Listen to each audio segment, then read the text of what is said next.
রসমালাই খেতে পছন্দ করো না আমার মনে হয় না এমন কেউ আছে। তো আজকে তোমাদের জন্য সেই রসমালাইয়ের রেসিপি নিয়ে চলে এসেছি। তো আমি কিভাবে বানিয়েছি চলো সেটাই তোমাদের সাথে শেয়ার করছি। প্রথমে আমি এখানে লিকুইড দুধ নিয়ে নিয়েছি। আমি এখানে গরুর দুধ ব্যবহার করিনি, এখানে প্যাকেট যে দুধগুলো হয় সেটাই নিয়েছি। তো আমি প্রথমে এখানে 250 মতো দুধ আছে, সেটা ছানা কাটিয়ে নিচ্ছি লেবু দিয়ে। তো ভিনিগার দিয়েও ছানা কাটানো যায়, তো আমি এখানে লেবু ব্যবহার করেছি। তো এখানে আমাদের ছানা রেডি হয়ে গেছে। আর এবার আমি একটা কাপড়ের মধ্যে এটাকে ঢেলে নিচ্ছি। এবার জল ঝরিয়ে আমি এটা যতক্ষণ না জল ঝরে যায় ততক্ষণ রেখে দেব।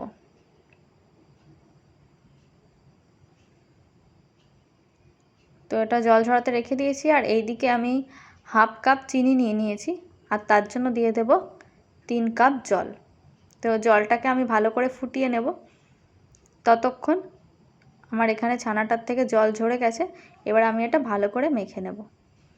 তো এটা আমি যেরকমভাবে মিষ্টি তৈরি করে সেরকম চেপে চেপে মাখবো না, নর্মালি যে দানাগুলো আছে সেগুলোকে ভালো করে ভেঙে নেব। তো এইভাবে আমি প্রায় 7 মিনিট 8 মিনিট মতো মাখতে থাকবো।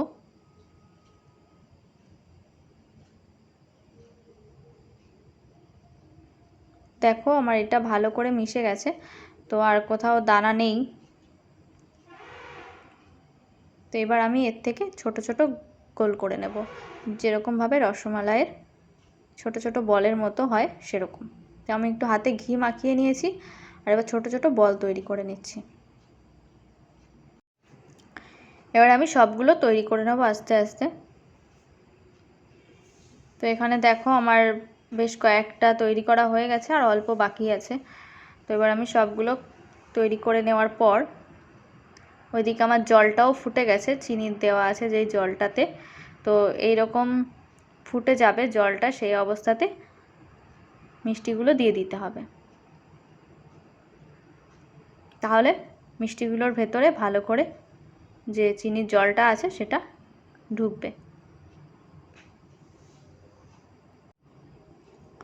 তো এরপর আমি ঢেকে দিলাম।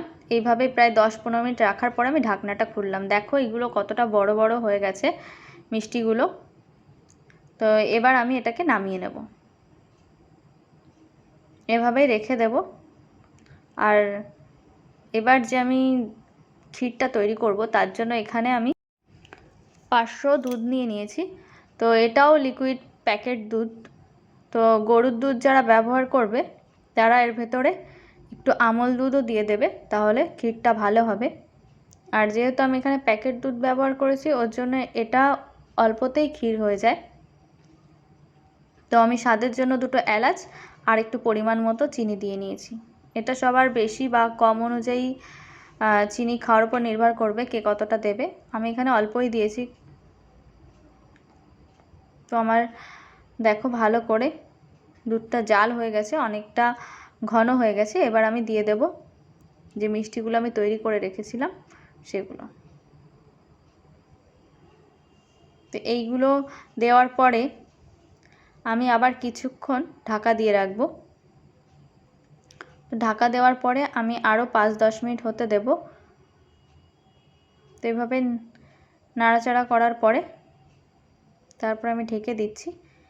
এবার আরও 10 মিনিট হতে দেব, তারপর আমার এই ক্ষীরটা রেডি হয়ে যাবে। তো আমাদের রসমালাইটা রেডি হয়ে গেছে। এবার আমি এটা নামিয়ে নেব।